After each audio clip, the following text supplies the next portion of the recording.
আপনি থানাত আজকে যাইবেন, তাতে আপনার 2 কপি ছবি আর হলো মিসিয়ের না হাগার ফটোকপি নিয়ে আসবেন।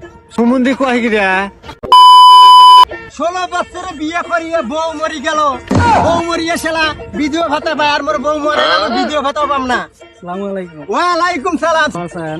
আলহামদুলিল্লাহ বাবা ভালো আছি। আপনার বাড়ি কি তাইলে এডি? এটা বড় কথা নয়, মনে করেন আমি যে সুন্দরী থানার আগে ওসি ছিলাম, এখন ডাইরেক্ট প্রমোশন হয়ে চকিদার আছি। সেটা বড় কথা নয়, বড় কথা হলো আপনার নামে তো বিধবা ভাতার কার্ড আছে। আমি তো বিধবা নই, আমার বউ সবার শোকে আছে। আপনি এত অল্প বয়সে বিয়ে করছেন, আপনার নামে তো তাইলে বাল্য বিবাহের মামলা হবে। আপনি এত অল্প বয়সে বিবাহ করছেন মানে? আমার নামে মামলা হবে। তা আজকে তো অনেক থানার। হ্যাঁ, তা বড় কথা হলো কি আজকে যাইবেন সেটা সমস্যা নাই। তো সাথে আপনার মনে করেন আপনার নাম কি, মানে কুদ্দুস নাকি? হ্যাঁ আপনার নাম তো হলো কুদ্দুস। তা আপনি হ্যাঁ। থানাত আজকে যাইবেন, হ্যাঁ। তাতে আপনার 2 কপি ছবি আর হলো মিসিয়ের না হাগার ফটোকপি নিয়ে আসবেন। সুমন্দি কয় গিরা